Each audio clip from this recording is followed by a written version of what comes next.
650 మంది ఉద్యోగులు విధులు నిర్వహిస్తూ ఉంటే రాష్ట్రంలో 19,600 నుంచి 22,000 మంది సమగ్ర శిక్ష ఉద్యోగులు కాంట్రాక్ట్ ప్రాతిపదికన 15 నుంచి 22 సంవత్సరాలుగా చాలని వేతనంతో శ్రమ దోపిడీతో వ్యక్తి చాకిరితో దుర్భరమైనటువంటి జీవితాన్ని గడిపి వీరందరూ కూడా ఈ రోజు విధులను నిర్వహిస్తూ ఉన్నారు సార్.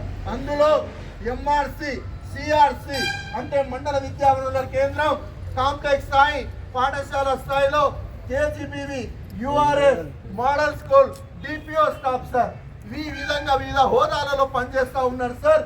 వీళ్ళు కనిష్టంగా 6,000 మాత్రమే జీతం తీసుకుంటూ గరిష్టంగా 30,000 మాత్రమే జీతం తీసుకుంటూ ఈ విధులను నిర్వహిస్తూ ఉన్నారు సార్.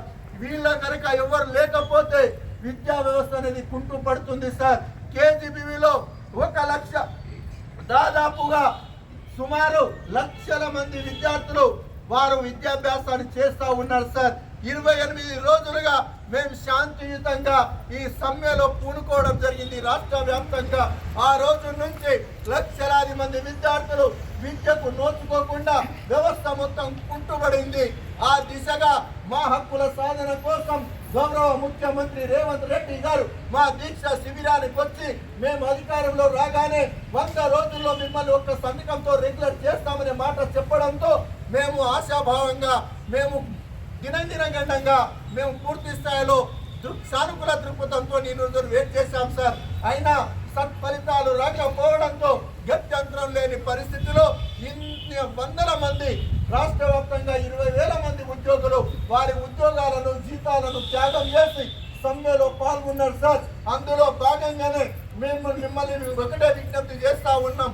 మీరు ఒక రాజస్వ పరిపాలన అధికారి మాత్రమే కాదు, బాధ్యత గల ఒక ప్రభుత్వ ప్రతినిధిగా కూడా ఉన్నారు కాబట్టి మీరు వెంటనే ప్రభుత్వానికి మా యొక్క విజ్ఞాపన ప్రభుత్వానికి వెంటనే చేరవేసి ఇన్ని 22,000 మంది ఉద్యోగులకు న్యాయం జరగడంలో మీరు కూడా సముచితమైనటువంటి పాత్ర పోషించే విధంగా మీ యొక్క స్థానాన్ని మీ యొక్క కృషిని కొనసాగించాలని ఇన్ని వందల మంది ఉద్యోగుల పక్షాన ఈ రోజు వికారాబాద్ జిల్లా విద్యాశాఖ సమగ్ర శిక్ష ఉద్యోగుల సంఘం పక్షాన మిమ్మల్ని మేము రిక్వెస్ట్ చేస్తా ఉన్నాం సార్.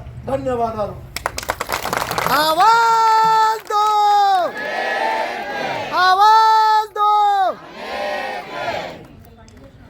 పంపడం జరుగుతుందండి.